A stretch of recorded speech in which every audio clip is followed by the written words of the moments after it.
It's Matt here. It's been a while since I've made any videos on my channel. I figured now, since the new BMW 3 Series has been debuted at the Paris Motor Show, I thought it'd be a good time to make a little video, just discuss the car, some of the facts we know so far in regards at least to the US market. I know from my understanding the European market is going to get a little bit more options and configurations, at least starting out, but I think that'll change as time goes on. I also wanted to touch base about the looks of the car. Obviously that's very controversial.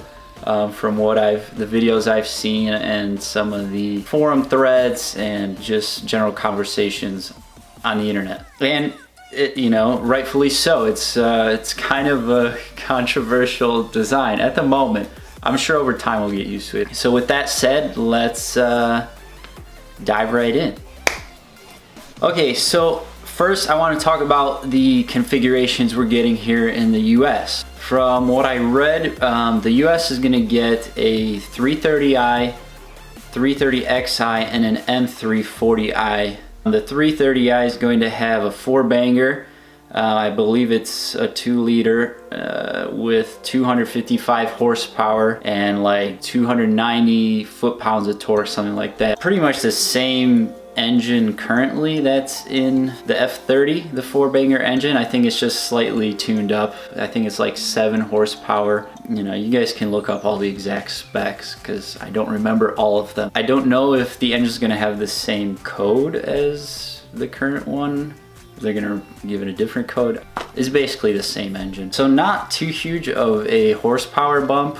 A little bit more on the torque bump. You know, it's all about gas mileage and fuel efficiency, you know, yada yada. And then the second version is the M340i, which is gonna have a 6-cylinder engine. It says it's a variant of the current engine in the 340i of the F30, also with a slight horsepower bump and a slight torque bump, a bigger bump than what you're getting on 4-cylinder engines. So I think that's going to be the car to get initially. If I had the money and I was interested in the 3, I would probably go with the M340i. But I think also down the line they're gonna, you know, release different variants. I think initially they're just doing it just kind of basic, so everyone kind of gets their head around what's going on. You got a 4-cylinder engine and then you got a 6-cylinder. That's it. Easy peasy, very simple. At least people who are not like super BMW fanatics like us, right?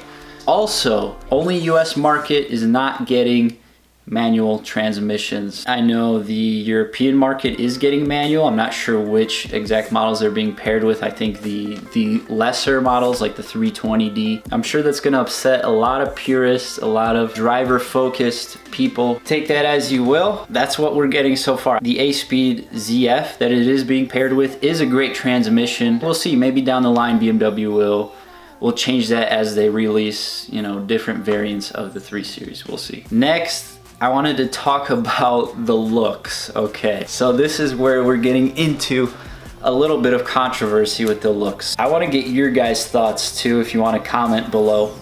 My thoughts, personally, I am not a fan of this car. It's supposed to be like some kind of poetry in motion design style or something like that. I forgot the exact term that they use. You know, that sounds fancy, but I'm not seeing any poetry in this design. All I see personally is a Lexus in the rear. Why would you make the rear look like a Lexus? I don't understand. I really do like that red kind of sculpted L shape part in the tail light, but I think them adding that dark like area right above it, that's kind of what makes it look a lot like a Lexus tail light. So I think if they just left that like sculpted L shape in the back without any other lights, or maybe like minimize the dark area above it, it would look a lot more badass, I think. But this, I'm sure we'll all get used to it. The side profile, it's all right. It's reminds me kind of a C-Class a little bit, and the Lexus IS. The front, not a fan of initially.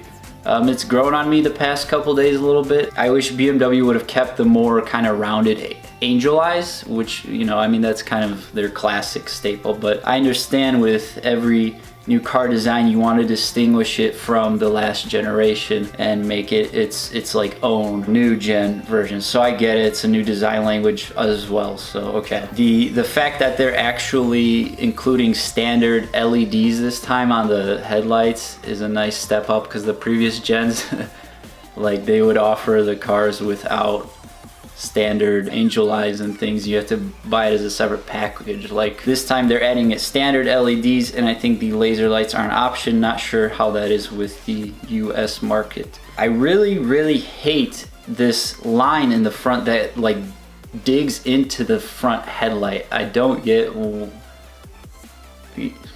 I'm just speechless. I don't like it. I don't like that at all. I wish they would have just kept it flush. Kidney grills, oh boy. I thought they looked like the grills on the Kia. I think the main reason BMW did this, I believe, I haven't seen anyone mention this, and I don't know what's going on. I'd probably have to talk with like a sales rep. Where the kidney grills meet in the center, the strip, it looks like these are some kind of sensors. I'm not quite sure. I think the grill's a little too big. It doesn't look bad, but a little too big. I'm sure again it'll grow on all of us in the coming years. Probably gonna look super badass once somebody modifies it, just kind of lowers it a little, gives it a more aggressive stance, maybe some bigger, wider wheels, or put some spacers on it or something, and just kind of gives it a lower aggressive stance. Then I think it's gonna look a lot better. And a lot of these criticisms we can kind of relate to when the F30 came out. A lot of people did not like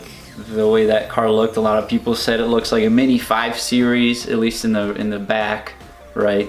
In the front, everyone was not digging the headlights connecting to the grills.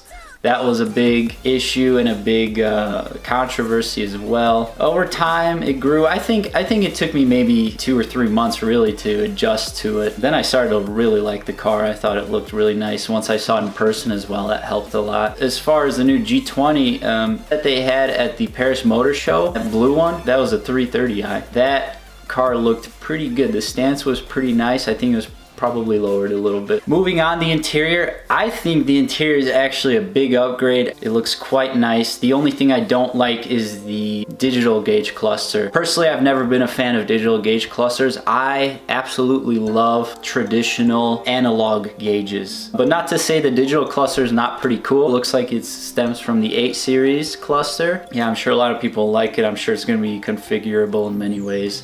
I do like the screen, the half tablet or the screen that you get in the center console. I remember when the F30 came out, everyone was laughing about the screen in the center console, that it looked like half an iPad and they just glued it on, which I agreed with, but now I love it now. I think it's great. I think on the G20 this time they did a better job of kind of integrating the screen into the center, where it's not like popped out and in its own thing as if they glued an iPad on the top or half of an iPad. The only thing I don't like is where the gear knob is, all the buttons around it. Like, it seems kind of cluttered. It seems like there's a lot of buttons near it, and just kind of like, if you want to do something, you're like looking down to do it. I'm sure over time you get used to the button placement, but that kind of bothered me. But everything else, the materials look nice, the lighting looks nice.